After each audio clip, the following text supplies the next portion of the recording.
le vote ici chez nous, il n'est vraiment pas basé sur les projets de société. Sur les projets de société, c'est ce que j'ai dit au départ. Qui, à leurs yeux, paraît très savant, trop technique.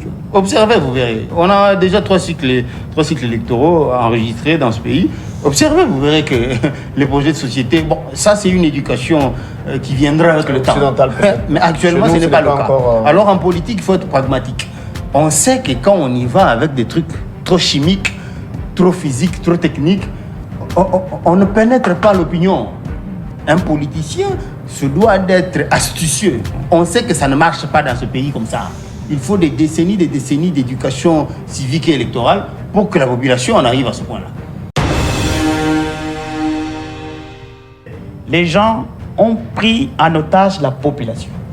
Ils ont cru qu'il faudrait éventrer ce peuple, le laisser réfléchir par le ventre et non par la tête. Ainsi, nous allons continuer à les prendre en otage. Ça doit prendre fin, cette pratique. Les politiques que vous entendez, des amis, c'est une mauvaise politique qui ne peut pas faire avancer. Donc, il faut changer la tendance. Il faut changer la tendance. Il faut sauver ce peuple clochardisé. Oui. Pourquoi les sauver? Parce que le destin du pouvoir est entre les mains du peuple.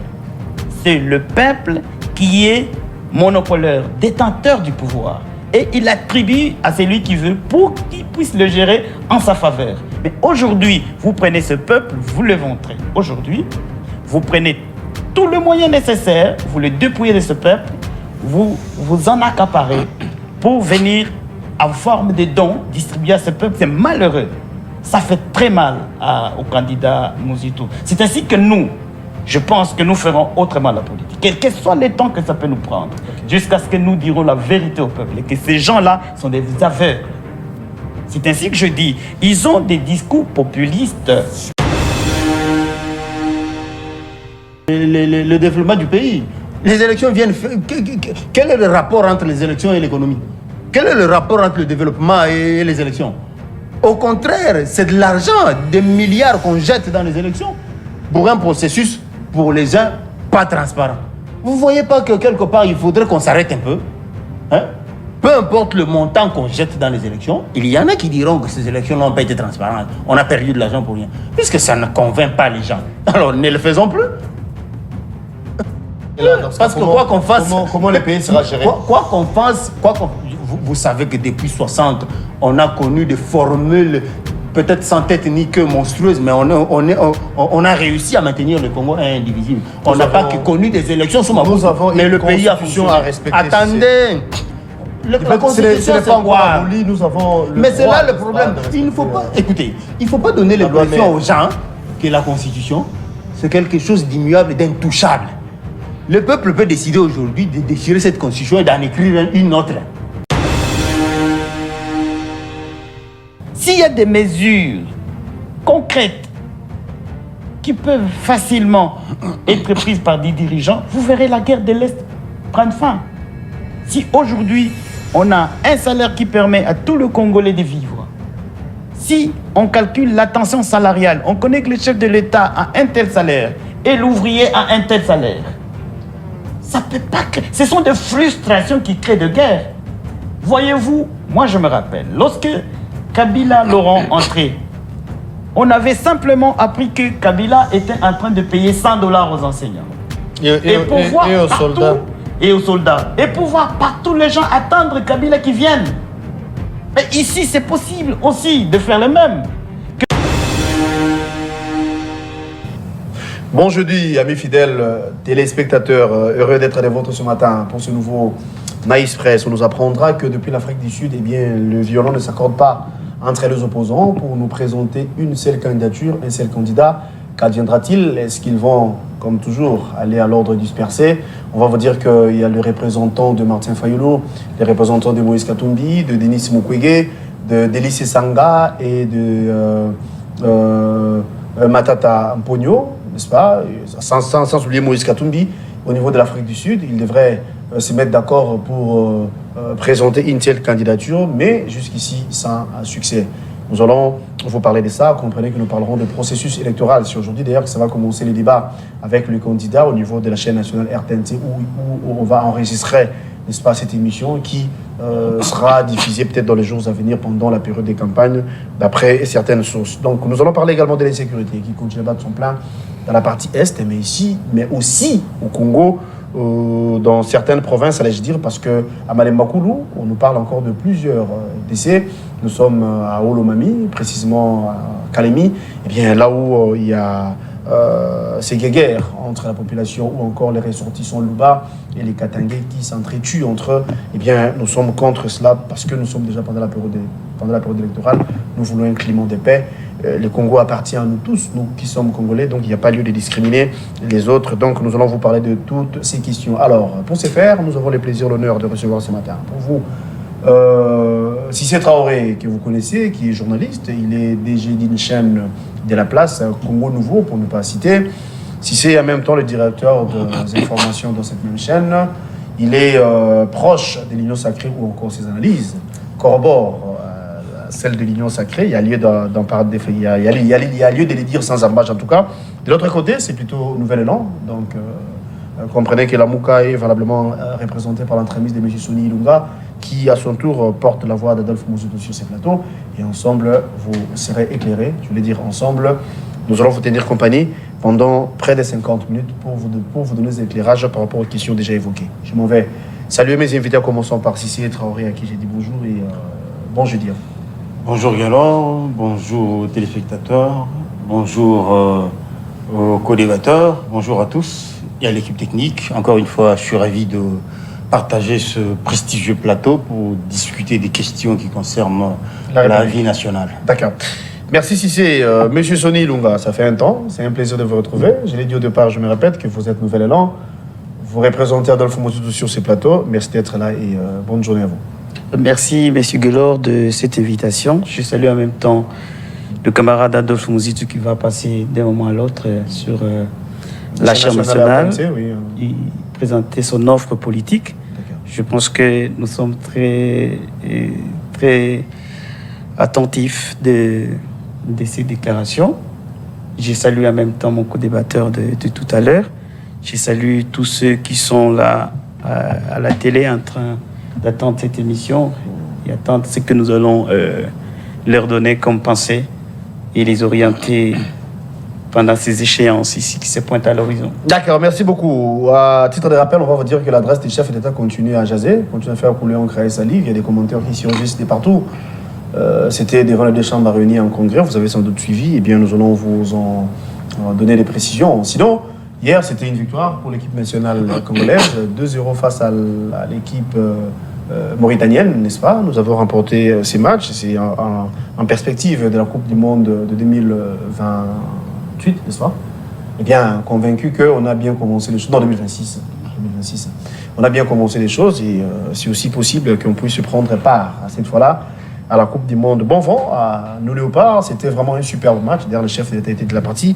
Il a encouragé les 11 nationaux. C'était vraiment très bien. Et voilà, donc c'était juste une manière pour nous d'encourager nos Léopards. Alors, si on va parler République, on va parler nation, les élections déjà. Au niveau de l'Afrique du Sud, les opposants se sont retrouvés, bien que ce sont le représentant, bien sûr. On nous apprendra que le torchon brûle. Il n'y a pas eu entente. Ils ne se sont pas mis d'accord pour nous présenter une seule candidature. Aller à l'ordre dispersé, est-ce que ça sera avantageux pour eux? Faire face à Tshisekedi d'une manière individuelle, est-ce que ça serait une bonne chose? Merci de la question. Déjà, il faut dire que le processus me paraît amplement inclusif et, comment dire, suffisamment transparent pour... Non, la transparence, apparemment, ça pose encore problème. Mais du moins, on va parler de ça parce que vous avez suivi ça dépend, l'échange ou encore ce que l'intervention de Martin Fayolo face à Denis Kadima. On va y revenir. Dis-moi, évoluons. Oui. Merci. Alors, je disais que le processus me paraît suffisamment transparent, inclusif, de telle sorte que ceux qui n'auront pas réussi à affûter les armes comme il se doit pour affronter l'adversaire n'auront que leurs yeux pour pleurer. parce qu'on n'aura pas d'occasion d'accuser le processus ou l'organisateur du processus qui est la CENI, étant attendu que de l'avis de tout le monde, la transparence est de mise et tout est clair. Il y en a qui ne croyaient même pas qu'il y aurait élection. Et vous les avez vus rejoindre le processus, la queue entre les pattes, tel un chien caillassé qui, toute honte bue, voudrait s'enfuir. Le fait pour Fayoulou d'avoir rejoint le processus est comme une réponse à ses propres préalables selon lesquels il fallait des garanties de transparence pour qu'il revienne rejoindre le processus. On met cet aspect de côté. S'il faut parler maintenant de comment ils s'organisent entre eux, c'est vrai que ça, c'est une organisation domestique. Privée, Propre à eux. Mais cependant, à ma qualité de journaliste, chroniqueur politique, je ne peux m'empêcher de dire un mot. Lorsque j'observe tous les candidats qui se réunissent pour pouvoir sortir une candidature commune, je me dis qu'il y a de quoi ne rien attendre de cette rencontre de l'Afrique du Sud, étant attendu que je ne vois pas Fayoulou s'éclipser pour Katumbi, je ne vois pas non plus Katumbi s'éclipser pour Fayoulou, et vice-versa. Je ne vois aucun candidat, sauf des poids mouches, qui accepteraient pour des raisons de stratégie, de s'éclipser pour laisser place à un autre poids lourd. C'est vrai, des poids lourds, il y en a parmi eux. Mais je ne vois pas, vu le tempérament et les attitudes de chacun d'entre eux, je ne vois pas Fayoulou laisser place à Katumbi. Katumbi, déjà en 2018, s'il avait accepté de disparaître, il y a qui des poids lourds, parce que si vous citez Katumbi, Matata, Mukwege, Fayoulou, Sesanga, franchement, ce ne sont pas déjà Katumbi, je crois qu'il avait accepté de disparaître au profit des Fayoulou parce qu'il avait eu des problèmes avec le pouvoir de l'époque. Et Fayoulou, le connaissant, avec ce qu'il a déjà engagé en termes de santé politique, grâce à cette candidature commune de 2018, il se croit que c'est lui le leader. Je ne le vois pas disparaître au profit de Katumbi. Matata, qui vient comme cheveux qui tombent dans la soupe, et qui voudrait s'affirmer lui aussi comme présidentiable. Je me dis, les dés sont déjà jetés et que je ne vois pas une candidature commune se former par la confédération de toutes les forces que l'on a mentionnées ici. Étant donné que les égos de chacun d'entre eux, vous avez vu comment on a bataillé pour trouver une candidature commune en 2018, à tel point qu'ils ont fini par éclater. C'est pas facile en fait. Non seulement que c'est pas facile, mais aussi sur base des éléments et sur base de l'histoire. Je prends tout ça en considération et je me permets en tant qu'observateur et analyste de conclure que je ne vois pas une candidature commune sortir de cette... Et encore, je dirais que c'est un peu le mal que la CENI et la Cour constitutionnelle leur a fait en acceptant tout le monde comme candidat valable.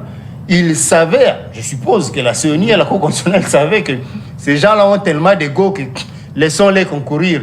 Personne ne va s'éclipser en faveur de l'autre. Et c'est devant cette situation qu'on est aujourd'hui. Si vous estimez que l'idée est venue de la CENI, c'est pour quelle finalité? Non, je suppose. C'est pour donner l'avantage. Je suis en train de réfléchir. J'ai réfléchi également je me dis, ce que vous avez dit. Ouais. Je me dis, c'était une façon de les empêcher de fédérer leurs forces. Parce qu'ils savent qu'ils ne vont pas fédérer leurs forces. Si la CENI a l'intention d'empêcher les autres, c'est pour favoriser qui? Je vais vous revenir alors. Mais Sodi Lumba, l'histoire se répète. Hier c'était Genève, aujourd'hui c'est en Afrique du Sud, bien que vous n'êtes pas partie prenante. Je parle d'Adolphe Moussoutou qui n'est pas là-bas, qui ne s'est pas plutôt représenté. Et peut-on attendre à une candidature commune? Est-ce possible? On croit ce qu'il a dit Cissé, les égos sont connus et que les ambitions plutôt sont connues. Au regard de profil de tout et chacun, qui peut laisser la place à qui? Est-ce que ça serait possible de nous présenter une telle candidature au regard de ce qui se passe à nos jours en Afrique du Sud? Oui, ok, bon, qui peut plus, peut moins. Les alliances peuvent se faire avant, tout comme après. Mais la forme électorale du pays ne permet pas facilement à former des alliances et des pactes et concourir ensemble. Parce qu'il faut présenter en amont. Surtout que les élections, c'est un seul tour. Il faut faire attention avec les scrutins à un seul tour. Ouais. C'est une difficulté déjà de taille. Il fallait que tous les concurrents, les colistiers, devaient présenter en amont l'offre politique qui pouvait le mettre autour d'une table et discuter. Ça a été demandé pendant beaucoup de temps, mais personne n'a voulu amorcer la démarche de Adolfo Muzito. Muzito avait demandé, nous ne pouvons pas aller contre Tshisekedi. C'est la preuve que ça ne va pas marcher. On ne peut pas aller contre Tshisekedi en ordre dispersé, mais il fallait que chacun amène un projet de société qui est l'offre par rapport à la demande de la société. Qu'est-ce que vous allez présenter à la face du monde pour que vous puissiez avoir confiance et obtenir un électorat? Bon, aujourd'hui, c'est parti parce que le droit ou ambitionner, briguer un mandat est un droit légitime pour tout celui qui n'est pas frappé par des mesures de droit. Donc, c'est tout à fait normal que chaque Congolais qui n'est pas frappé d'empêchement puisse se prévaloir et prétendre briguer un mandat dans notre pays. Donc, s'ils sont partis là-bas, c'était simplement essayer de tenter de parler. C'est un signe fort. C'est un signe fort, on peut les encourager. Le fait déjà de vouloir s'unir et de vous n'êtes pas représenté là-bas. Mais cependant, il y a une difficulté, c'est par rapport à l'offre politique de chacun. Donc, ils devaient s'attendre déjà avant sur l'offre politique et amener là-bas. Qu'est-ce qui justifie votre absence, personnellement, vous, Nouvel Élan? Parce que nous n'avons pas discuté à l'avant. Personne n'a présenté son projet de société. C'est sur base des idées, des ambitions. Nous ne pouvons pas nous mettre ensemble parce que tel s'appelle tel ou tel a fait ceci. Non, nous voulons présenter chacun. Vous voulez briguer le mandat national, passer à la destinée des Congolais. Mais qu'est-ce que vous avez comme offre politique? Qu'est-ce que vous avez fait ou ce que vous comptez faire? C'est quoi? On ne peut pas aller s'unir parce qu'on a des moyens, parce qu'on a été encadré. Non, ce n'est pas ça. Il faudrait aller présenter un projet qui peut être accepté des Congolais et que le Congolais vous fasse confiance, vous élire et vous ramener au rang des chefs d'État. Présenter un projet, c'est l'idéal, vous n'avez pas tort. Mais comment Nouvel Élan va s'y prendre? Comment Muzito va faire? Parce qu'à nos jours, il n'y a personne qui a présenté les projets dans le sens où vous imaginez. Est-ce qu'on peut dire que pour les élections en cours, Muzito va aller plutôt en électron libre, va aller en cavalier solitaire, ou bien il pense également s'allier aux autres? Si oui, avec qui par exemple? En fait, nous avons besoin d'abord de gagner les élections au niveau des députés. Ce que nous avons besoin, notre projet, c'est que si nous avons des députés... À la présidentielle, vous préoccupe moins? Ça nous préoccupe, mais on ne peut gérer que lorsqu'on a la majorité au sein de l'Assemblée nationale. Notre objectif d'abord, de gagner l'électorat au niveau des députés. Mais la plus grande bataille qui nous attend, c'est celle de gérer la République au sommet de l'État. Nous avons un projet. Beaucoup, vous voyez déjà... Comme déjà la République, pour cette année, pour l'année prochaine? Ou bien la candidature qui est la vôtre, c'était juste une figuration? On commence déjà à avoir des défections, vous ne voyez pas. La CESA a demandé que les candidats puissent présenter chacun en face du monde, en face de la République, le projet qu'il a à soumettre à la population. Mais vous voyez déjà, les gens se soustraient. Et aujourd'hui, nous devrions nous passer à 10 heures. On nous a renvoyés à 12 heures. Pour dire que ceux-là qui pensent prendre à bras les corps la destinée des Congolais aujourd'hui, ils commencent déjà à voir, ils sont dans le faux. Parce que si réellement vous êtes chef d'État et que vous êtes ambitionné, vous avez des idées à changer ce pays, à le gérer, il faut aller vous présenter seul, à les défendre à la face de nation. C'est un bon exercice. Mais aujourd'hui, directement, vous allez déjà le remarquer que certains commencent déjà à se retirer de la course. Nous y allons. On va présenter notre offre politique. Surtout qu'il est alléchant, on va demander à tous les Congolais, partout qu'ils sont, de suivre attentivement l'offre politique d'Adolfo Muzito. Il faut connaître la République du village Il faut connaître la nature. Il faut connaître la République. Sur l'offre politique, ou bien vote peut-être par je ne sais quoi dire, mais toujours est-il qu'en tenant compte de la tête de quelqu'un. L'analyse pertinente de la politique d'Adolphe Muzito est différente.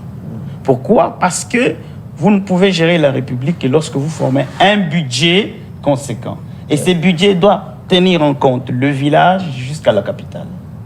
Mais la plupart des personnes qui passent, de ceux qui prétendent briguer le mandat, ont des problèmes déjà, ont des déficiences qu'ils accusent au niveau de préparation du budget. L'analyse budgétaire, c'est ça l'épine dorsale pour développer ce pays. D'accord. Vous ne pouvez pas gérer, espérer faire un paradis social sans faire un paradis économique. Donc il faut connaître les paradigmes économiques afin que vous puissiez amorcer des questions sociales. Or, pour la plupart des candidats, ils ont des discours faciles parce qu'ils sont du social, mais ils n'ont rien de capacité économique. Ne soyez pas aussi prétentieux que ça, parce que non, vous n'avez pas encore vu le temps d'écouter vous allez autres, les suivre. Bah oui, qui vivra verra, parce qu'ils auront le temps également de se défendre. Si c'est, parlons de ça, cet échange entre candidats, pour ne pas dire forcément un débat, parce que ce sont les enregistrements où on va suivre dans les jours à venir. Muzito va le faire aujourd'hui, c'était prévu pour à 12h aujourd'hui. Il s'est repoussé de 2h donc pour 10h. Hier, ça devrait avoir lieu, mais c'est vrai, il y a certains candidats qui ont jeté l'éponge. Est-ce que ça sera facile pour les candidats de se défendre, de présenter les offres, de présenter les projets? On nous apprendra également que si le candidat n'est pas dispo, il peut envoyer son porte-parole ou son assistant, je ne sais pas. Pourquoi ne pas prendre les candidats eux-mêmes pour vider peut-être les prétextes? Donc, on pense qu'il y a certains candidats qui ne sont pas à la hauteur. Pourquoi ne pas prendre les candidats eux-mêmes, expliquer le projet, expliquer les ambitions? Bon, c'est mieux, à mon avis. Déjà, il faut remettre les choses dans leur contexte. Ce n'est pas parce que vous venez à la télé, vous expliquez bien. Que pour autant vous êtes compétent. Tout le monde n'est pas bon orateur, mais peut implémenter des projets. Ça aussi, c'est une option, c'est aussi un élément. Peut implémenter des projets de développement des grandes envergures. Donc, il ne faudrait pas que l'on prenne le fait de venir personnellement à la télé et expliquer son projet de société comme le baromètre suffisant, nécessaire pour être présidentiel. En tout cas, non, c'est trop facile ça. Et je ne voudrais pas comme qui dirait un musicien de chez nous que les grands diseurs ne sont pas forcément les grands. Voilà, ça va dans le même sens. Alors, le CESAC a prévu que le candidat qui n'est pas disponible se fasse représenter. Même au niveau de la CENI, même au niveau du CESAC, c'est comme ça que c'est prévu. Vous avez vu, il y a des candidats qui ne s'étaient pas présentés à la rencontre de la CENI entre candidats présidents. Ils se sont fait représenter. Et ça devrait être comme ça un peu partout. Je crois que c'est comme ça que ça fonctionne. Alors, c'est vrai que l'exercice, il est bon. L'exercice, c'est un bon exercice de voir le candidat qui prétend diriger le pays face aux journalistes, expliquer ce qu'il entend faire du pays demain. C'est un bon exercice. Mais seulement, ce n'est pas suffisant pour constater, la capacité de chacun des candidats. Si Adolphe Muzito trouve qu'il a suffisamment du temps pour le faire, tant mieux. S'il trouve qu'il est le mieux placé pour expliquer son projet de société et qu'il ne peut pas se faire représenter, tant mieux, libre à lui. D'autres candidats pourraient se faire représenter. Donc, au-delà de ça, il faut dire aussi que il y a un aspect qui rentre en compte, c'est celui, les votes ici chez nous, il n'est vraiment pas basé sur les projets de société. C'est ce que j'ai dit au départ. Qui, à leurs yeux, paraît très savant, trop technique. Observez, vous verrez. On a déjà trois cycles électoraux enregistrés dans ce pays. Observez, vous verrez que les projets de société, bon, ça c'est une éducation qui viendra avec le temps. Mais actuellement, ce n'est pas le cas. Alors en politique, il faut être pragmatique. On sait que quand on y va avec des trucs trop chimiques, trop physiques, trop techniques, on ne pénètre pas l'opinion. Un politicien se doit d'être astucieux. On sait que ça ne marche pas dans ce pays comme ça. Il faut des décennies d'éducation civique et électorale pour que la population en arrive à ce point-là. Mais quand on est un politique averti, on sait que cet aspect des choses ne fonctionne pas avec nos électeurs. Alors on choisit le moyen le plus facile pour se taper l'électorat. C'est quoi ce moyen d'après vous? Le moyen le plus facile, nous le savons, c'est soit des alliances, soit la campagne avec des stratégies bien confectionnées, avec ce que le peuple aime entendre, ce que le Congolais aime entendre pour vous donner des voix. C'est la stratégie la plus facile pour pouvoir se faire élire. Pas forcément celui qui débarque avec de l'alchimie économique qui apparaît comme comment dire, un savant aux yeux de l'opinion congolaise. Et déjà, vous savez que dans ce pays, il s'est installé comme une sorte de doute vis-à-vis des candidats qui sont trop savants. Vous le savez. Donc, je parle en fonction de l'histoire. Pas forcément. Hein. Je te dis, en fonction de l'histoire, observez, vous verrez. Mais depuis quand on a connu un candidat qui a gagné les élections parce qu'il était trop savant pendant sa campagne électorale? On n'en a pas. Et j'ai doute fort qu'il y en ait d'ici là. Il vous suffit de débarquer dans la population, parler leur langage, parler comme ils veulent vous entendre, ne pas leur apporter ce que vous estimez être, savant. La communication est censée être facile. Ce n'est pas quelque chose de compliqué. Il faut leur amener ce qu'ils vont comprendre.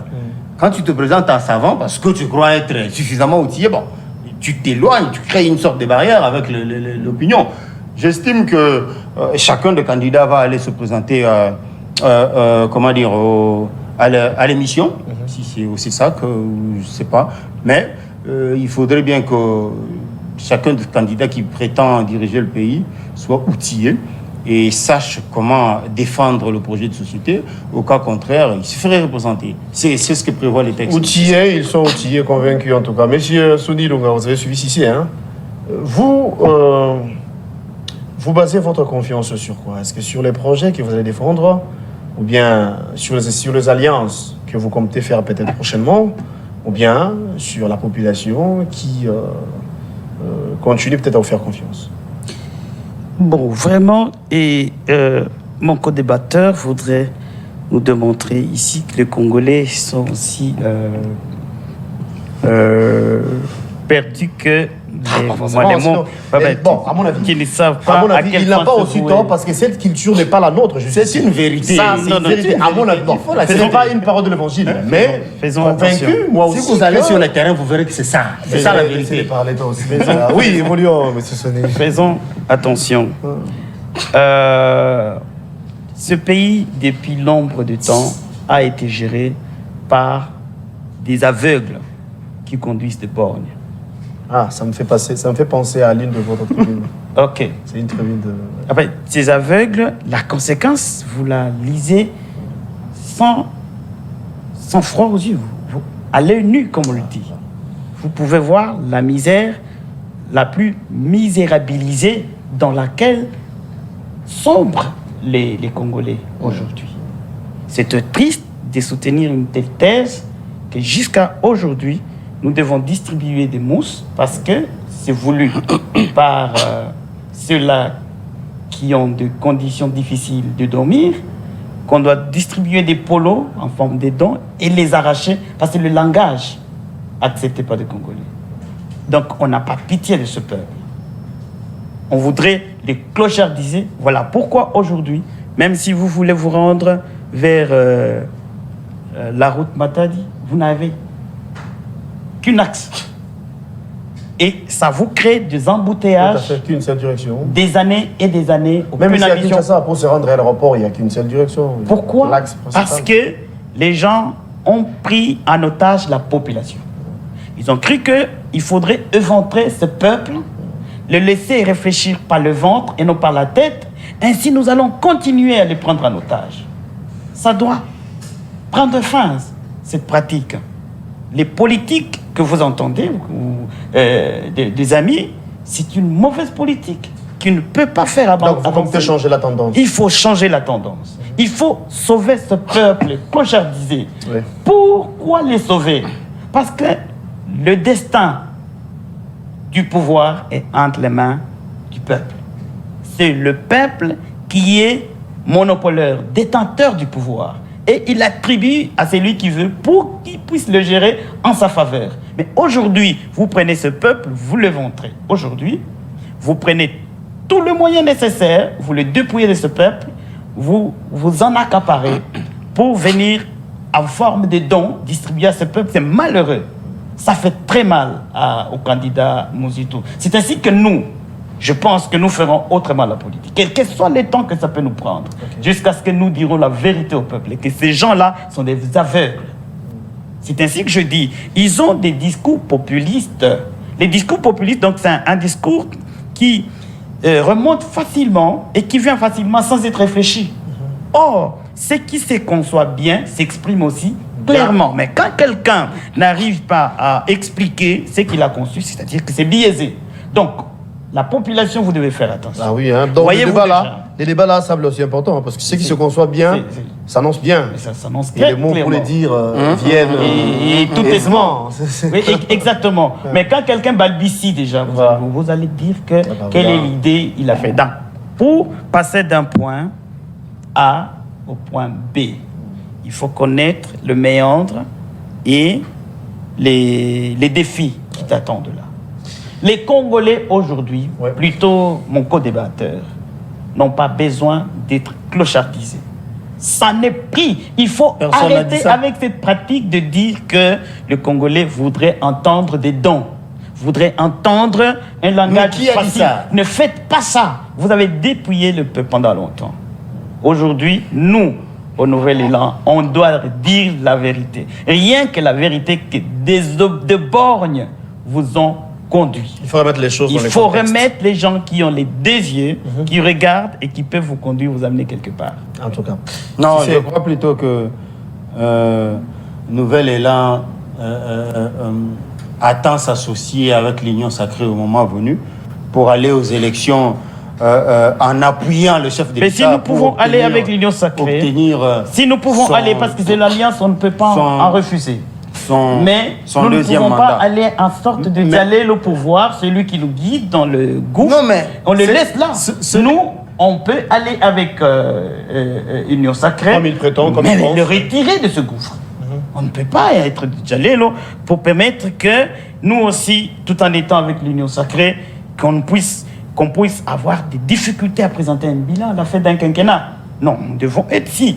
Les alliances peuvent se faire avec l'Union Sacrée. À la fin, nous sommes capables de présenter quelque chose. Pendant les 5 ans, c'est là où nous avons réalisable. Ce n'est pas impossible. Attendez, il y a une alliance entre vous et... Les équipes plus, peu moins. C'est-à-dire quoi? Nous pouvons aller avec l'Union Sacrée. Ce n'est pas exclu. On n'est pas ennemi. On est adversaire. Adversaire par rapport aux pensées. C'est aussi possible d'aller avec Fayolo, par exemple. Mais Fayolo, nous pouvons aller.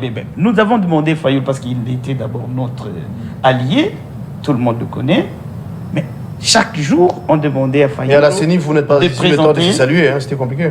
Je ne sais pas, nous étions de bon la loi normalement. Quand vous trouvez déjà dans la salle, la première des choses, il faudrait les saluer. Ce n'est pas celui qui est assis que tu trouves assis. Vous avez tourné les dos. Non, pas tourné les dos, nous étions assis. Comment on peut s'asseoir en levant les dos? Non, vous avez tiré la chaise et pris votre place. 5 ans après, beaucoup de temps après, aujourd'hui, ils se sont serrés la main. Je parle de Martin Fayolo et le président Félix Tshisekedi. Est-ce qu'il y avait un message en suivant ou encore... Les raisons pour lesquelles le Nouvel Élan n'est pas en Afrique du Sud sont ailleurs. Il ne s'agit pas de présenter nous votre cahier de charges, nous allons fusionner. Ça, c'est un prétexte. Nouvel Élan attend le moment venu. Nouvel Élan attend le moment venu pour s'allier à l'Union Sacrée. Et d'ailleurs, moi j'estime qu'ils sont les bienvenus. Parce que c'est de l'intelligence quand même. L'ancien Premier ministre Adolphe Muzito, c'est de l'intelligence. La République en a besoin.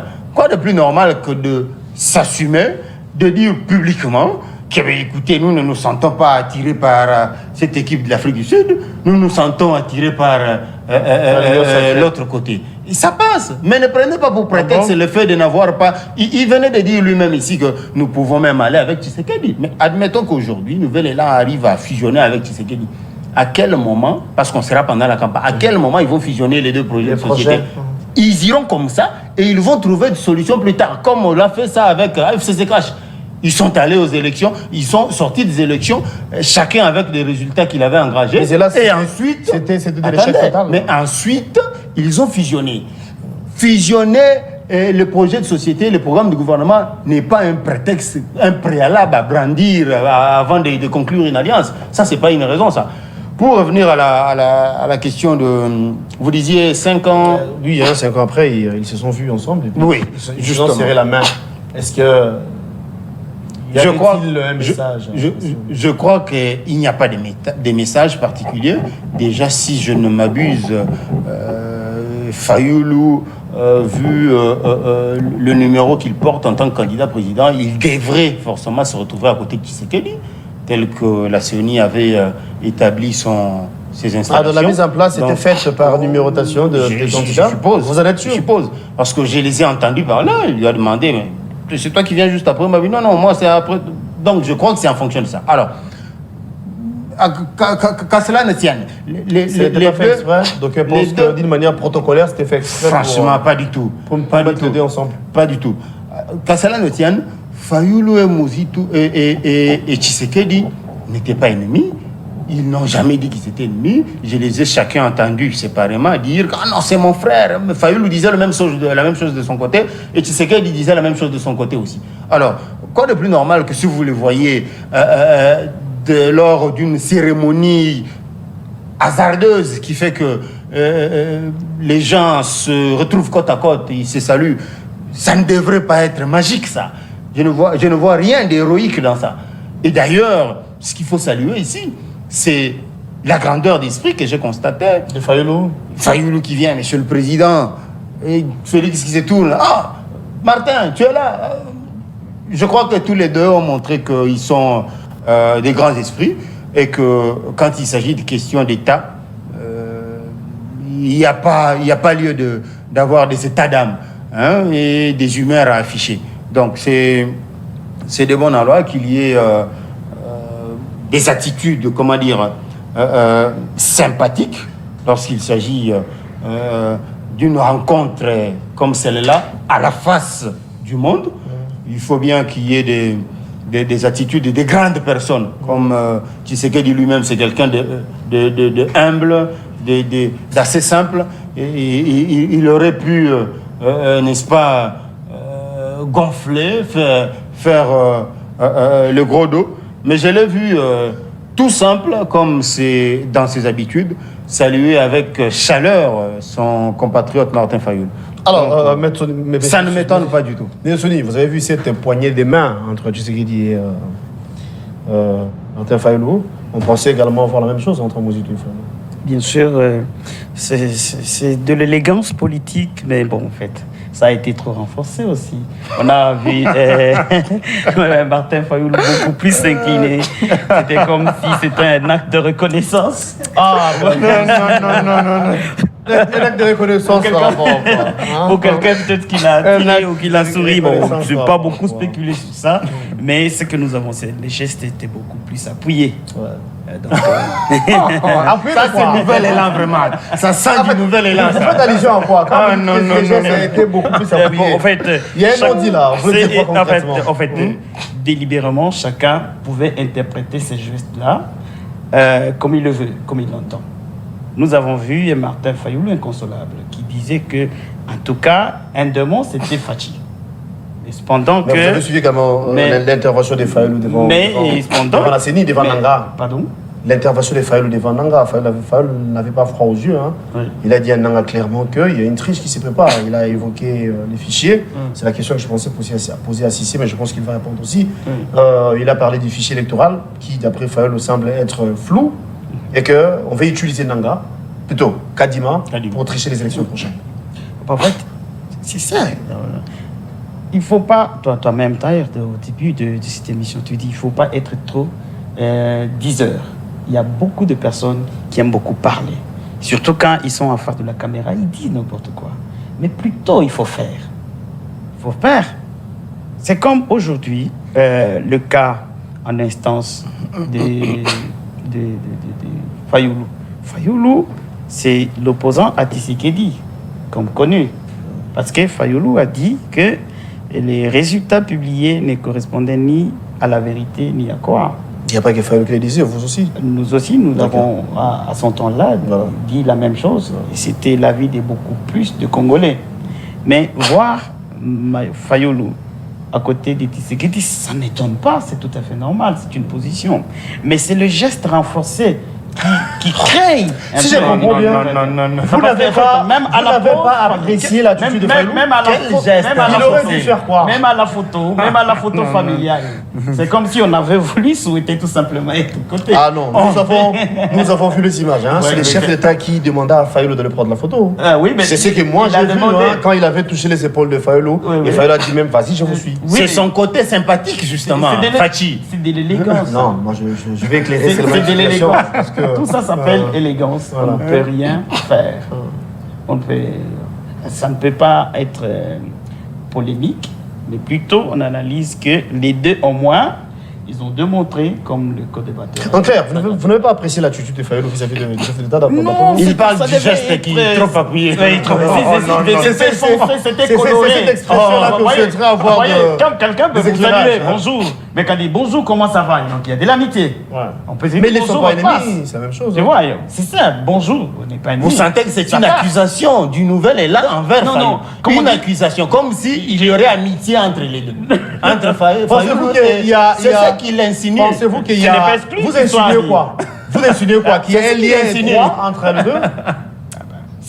Il y a un rapprochement très rapproché parce que c'est comme s'il s'avérait qu'il y a des languilles sous roche. Actuellement, parce que le temps était très fraternel et amical. Et c'est là, monsieur le journaliste, on ne peut pas perdre de temps sur ça. C'était juste une petite... Parce que vous insistez trop sur ça, voilà pourquoi. C'était appuyé. Évoluons alors. Appuyé, mais il ne faut pas... en fait, c'était appuyé. Trop appuyé. Il faut prendre les exemples. Hein, et surtout les dames savent bien. Et quand il y a un regard renforcé, la dame peut deviner facilement qu'il y a un intérêt là-dedans. Bon, voilà, c'est parti. C'est celle qui ici, ça en sait plus, ça en sait beaucoup. Exactement, oui, bon, c'est ça. Donc là n'est pas un problème. Notre problème, c'est qu'aujourd'hui, à cet exercice-là, des débats contradictoires, chaque président doit passer. Et des deux, le projet, l'offre politique, c'est ce sur quoi les Congolais doivent fonder leur choix sur les candidats. Ils ne doivent pas fonder le choix sur un discours populiste. Un discours populiste du genre, moi, si vous me donnez le pouvoir aujourd'hui, dans 2 mois, je vais éradiquer la guerre de l'Est. Tu vois, ça c'est populiste. Moi, vous me donnez le pouvoir aujourd'hui. Non, sur base des éléments arrangés, collectés, on peut étaler une idée claire. Le Congo a besoin d'un changement. Et ces changements-là doivent venir de ses leaders. Les leaders doivent éviter la ruse qu'ils ont utilisée pendant des années, où aujourd'hui le pays s'effondre. Nous avons encore besoin des investisseurs sans en avoir au Congo. On nous a promis le paradis, on nous a promis des histoires ici. Aujourd'hui, qui sont ces investisseurs qui naissent dans chaque quinquennat? Si ce n'est tout simplement ceux-là qui sont dans la politique. On nous a promis l'Allemagne d'Afrique. Qui sont ces millionnaires congolais qui peuvent aller investir ailleurs? On en a besoin. Nous sommes un pays immensement riche et des citoyens de bien, intelligents. Il ne suffit tout simplement que les encadrer dans une politique publique et voir décoller et s'investir et être grand. Ou sinon, ça sera tout simplement des discours vides et qui ne traduisent pas les vécus ou la volonté du souverain primaire. Ça sera compliqué. Si c'est à l'entame de votre intervention, vous avez parlé de la transparence dans le chef de la CENI pour les élections actuelles. Mais vous oubliez, comme j'avais dit que je vais revenir par rapport à ça, Martin Fayoulou n'a pas laissé les temps à Denis Kadima. Martin Fayoulou qui parle du fichier, qui est corrompu. Martin Fayoulou qui parle d'une triche en perspective. Martin Fayoulou dit clairement que Kadima serait utilisé pour organiser la fraude. Je sens de la part du nouvel élan une sorte d'insistance sur le programme, ce qui, en d'autres termes, insinue ou suppose que nouvel élan en aurait un qui serait imbattable. Mais jusque-là, ce n'est que de la parole en l'air. On ne les a pas vus à l'œuvre où ils implémentent un tel projet. Là, il faut leur donner le pouvoir, c'est alors que vous allez voir du concret. Mais tant qu'ils n'ont pas encore été à l'œuvre, qu'ils les arrêtent de bomber le torse et d'affirmer que c'est eux qui sont mieux outillés en termes de projet. Je sens de manière répétitive mon co-débatteur bombarder la même chose sur ce plateau. à maintes reprises, il a répété projet. Mais vous non plus, rien ne prouve que vous en avez un de solide. Rien ne prouve. De la même manière que les autres peuvent dire qu'ils en ont un de solide sur papier. Ça reste sur papier. Ça sera défendu aujourd'hui. Jusque-là, c'est sur papier. Peu importe que l'ancien Premier ministre Mouzito s'exprime avec aisance à la télé, expliquant les contours de son projet. Écoutez, ce n'est pas ce qui intéresse les Congolais. On veut vous voir à l'œuvre. Tant que vous n'avez pas encore été à l'œuvre, ne vous enorgueillissez pas. Rien ne prouve que vous savez mettre en pratique ce que vous avez écrit. Vous comprenez? C'est sur ce point-là qu'on vous attend. Donc, pour répondre maintenant à la question de la transparence au niveau de la CENI, vous avez... La transparence au niveau de... Mais, Fayoulou, je sens comme il y a un aspect que j'arrive pas à saisir dans son chef. C'est qu'il a d'abord rejoint le processus. Ce geste de pouvoir rejoindre le processus insinue quelque chose, suppose que même pas toutes les garanties, mais même une partie des garanties avait été donnée. Une sorte d'assurance comme quoi ce processus mérite mon intégration et par conséquent, je viens rejoindre le jeu. Rien que le fait d'intégrer, de rejoindre le processus, suppose qu'il y a clarté, il y a transparence, il y a des efforts qui sont fournis pour un processus, comment dire, je ne voudrais pas dire irréprochable, mais acceptable. Mais il arrive dedans, et c'est lui-même qui tire à boulet rouge sur Nanga, sur la série, qu'est-ce que j'ai dit Kadima. Sur Kadima, comme quoi vos amis ont pondu un rapport ici. Finalement, c'est que des rédits. Il avait qualifié c'est un ça débat déjà de clos. torchon. Oui, justement, mais c'est un débat déjà clos. Combien de débats on a fait dans ce pays? On a dépassé cette étape-là. Si on veut qu'il y ait élection, on ne peut pas commencer à ressasser des dossiers vieux d'il y a autant de mois pour lesquels on a déjà débattu maintes fois et on a trouvé du Hier, j'avais reçu Luc Malem sur ces plateaux, devant ses micros. Il avait dit qu'il fallait s'adresser au chef de l'État via Kadima. Mais justement, c'est ce qu'on a tous senti.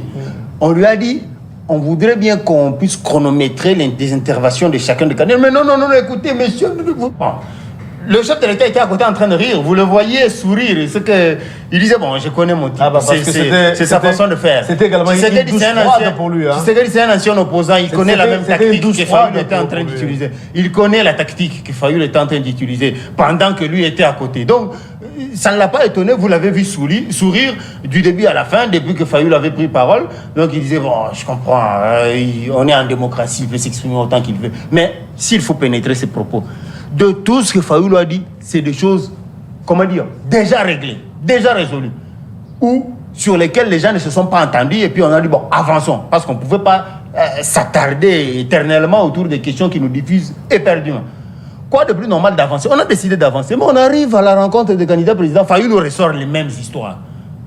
Vous voulez qu'on avance ou pas? Quand tu as accepté de rejoindre le processus, c'est que tu avais accepté de mettre de l'eau dans avancer, mais tes exigences. Quand il y a un flou qui se présente devant toi, est-ce qu'il faut avancer seulement? Je pense que c'est ça l'inquiétude de Montefeuille. Mais justement, le flou, est-ce qu'il y a une dernière question? Le flou, y a-t-il que Fayoul qui le voit? Il y a combien de candidats présidents qui n'ont pas vu ce flou? Uniquement Fayoul. C'est là où le bas blesse. Non, parce il y a comme une sorte d'acharnement sur le processus. Non. La même préoccupation était soulevée par Franck Diongo aussi. La même préoccupation, Moussutou en parle par rapport à ces fichiers. Bon, mais sinon, prenons la dernière question. Regardez la portion des candidats qui tirent sur la CENI comparé au nombre total des candidats présidents. C'est insignifiant. Mais les agissements diffèrent. C'est la preuve que la majorité des candidats présidents adhèrent au processus. Si c'est Traoré, nous parlons élection, et c'est important d'aller aux élections avec cette insécurité qui sévit. À l'Est, l'armée rwandaise continue à armer le M23 dans le but peut-être de prendre Goma, bien que ça ne sera pas facile pour eux. Si vous allez à Olomami, précisément à Malemakulu, n'est-ce pas?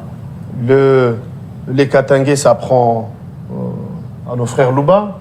Si vous allez ici à Kwamount, entre Teke et Yaka, les Mobondo continuent à s'émettre terreur et désolation, alors que nous sommes à 2 pas des élections. Est-ce que nos frères vont prendre part à ces processus avec autant de psychose? Sur la question... C'est la dernière question, c'est la même question que vous allez répondre, on va se quitter. Sur la question de l'opportunité des élections, en ce moment, vous connaissez ma réponse. La rhétorique n'a pas changé. Entre les élections et la sécurité et la paix, le choix est clair. Par conséquent, si ça ne dépendait que de moi, on aurait décidé de sursoir les élections. Même pendant 5 ans, 10 ans. Il y a des pays où il n'y a pas eu élection 20 ans durant. Si c'est la place, comment l'administration va continuer? Je te dis, peut-être que parce que vous n'avez pas perdu un membre de famille dans ce qui se passe soit à l'Est, soit à Malemakoulou, c'est comme ça que vous ne sentez pas trop. Alors, mais attendez, mais c'est trop facile de le dire ici à Kinshasa et de vouloir qu'il y ait processus dans ce contexte-là. Dans ce contexte-là, vous voulez que ces gens-là... Non, ce n'est pas ce que moi je veux. Mais maintenant, moi, ma position est laquelle? Je réponds à la place des autres. Moi, ma position est laquelle? Ce n'est pas parce qu'on organise les élections que ça viendra booster le développement du pays. Les élections viennent... Quel est le rapport entre les élections et l'économie? Quel est le rapport entre le développement et les élections? Au contraire, c'est de l'argent, des milliards qu'on jette dans les élections pour un processus, pour les uns, pas transparent. Vous ne voyez pas que quelque part, il faudrait qu'on s'arrête un peu, hein? Peu importe le montant qu'on jette dans les élections, il y en a qui diront que ces élections n'ont pas été transparentes. On a perdu de l'argent pour rien. Puisque ça ne convainc pas les gens. Alors, ne le faisons plus. Parce que quoi qu'on fasse... Comment le pays sera géré? Quoi qu'on fasse... Vous savez que depuis 60, on a connu des formules... peut-être sans tête ni queue monstrueuse, mais on a réussi à maintenir le Congo indivisible. On n'a pas connu des élections sous ma bouche, mais le pays a fonctionné. Attendez, la constitution, c'est quoi? Nous avons mais c'est là le problème. Il ne faut pas, écoutez, il ne faut pas donner l'impression aux gens que la constitution, c'est quelque chose d'immuable et d'intouchable. Le peuple peut décider aujourd'hui de déchirer cette constitution et d'en écrire une autre. Oui, seul le peuple peut décider quoi faire avec sa constitution. Ne donnez pas l'impression que telle qu'elle est là, même la Bible, on peut en faire ce qu'on veut. On chute si c'est la fin. Ne donnez pas aux gens l'impression qu'on ne peut pas toucher à la constitution. Donc, j'estime, mais parce qu'il y a des gens qui ont fait beaucoup de bruit, qu'il faut qu'il y ait élection, Bon, ok, on dit d'accord, on y va. Mais s'il faut ressortir l'argument sécuritaire, à mes yeux, il n'y a pas de débat. Est-ce que la sécurité, les élections et la paix, le choix est clair. L'insécurité qui sévit à nos jours au pays. Est-ce que vous n'avez pas l'impression... pour les bilans des Laissez-moi chuter. Est-ce que vous n'avez pas l'impression que ça devient, comment dire, endémique, ou cette histoire d'aller aux élections sans que certains territoires votent avec nous, hein? Ça devient habituel, ça. Et on risque de s'habituer avec ça. Et vous ne trouvez pas que c'est dangereux, ça crée un précédent fâcheux. Petit à petit, ces gens-là vont se faire à l'idée que, écoutez, d'ailleurs, ils votent toujours sans nous. Donc, on ne fait pas partie de leur population. On peut aller se chercher ailleurs. Psychologiquement, c'est ce qui se crée en eux. Mais il faut qu'on arrête ça. Vous voulez que les gens de Yumbi votent? Oui, alors arrêtons le processus. Vous voulez que Massissi et les autres sursoient tout ça? On peut sursoir tout ça. Il faut qu'on arrête ça. On peut sursoir. À quoi en faisant, n'est-ce pas? Mais justement, nous sommes un peuple. On peut se mettre autour d'une table, discuter. On chute, discuter. Oui, je suis en train de chuter. Ouais. Discuter et décider d'organiser ces élections même dans 10 ans, même 20 ans. C'est votre point de vue. Pourvu que, oui, ce qui n'est pas mal. Pourvu que pendant ce temps-là, on construise une armée dissuasive très forte qui va à même de terroriser toute l'Afrique. Qu'on construise une économie très forte, qu'on construise... On peut faire ça en 10 à 20 ans, mais pourvu qu'on arrête de se perdre et de se distraire dans les élections. Là, il faut dire ça aux décideurs, question de se mettre ensemble pour lever les options. Mais sinon, ce n'est pas mal, dans le but de pacifier les pays, de contrôler bien nos territoires. Sincèrement, ce n'est pas mauvais. Merci d'être venu. Je rappelle ici que vous étiez reçu en qualité d'analyste politique. Tout à fait. Vous êtes journaliste proche du pouvoir. Indépendant. Indépendant. Journaliste indépendant. Merci sans tendance, sans parti pris. Alors, M. Soudilunga, c'est avec vous que nous allons boucler. La question sur rapport avec cette insécurité. Est-ce qu'il faut aller aux élections comme ça alors que à Bunagana, ça urge toujours, hein, parce que nos amis sont à l'emprise du M23. À l'est, l'armée rwandaise renforce le M23 pour nous faire du mal. À Malemakoulou, on a dit tantôt que le nombre de morts ne fait qu'accroître. Ici, à Kwamount, les Mobondo continuent à nous causer du tort. C'est un peu partout. Ça se généralise en tout cas. À Kinshasa, avec les phénomènes Koulouna, bon, on peut en passer. Sinon, est-ce qu'il faut aller aux élections avec ces climats?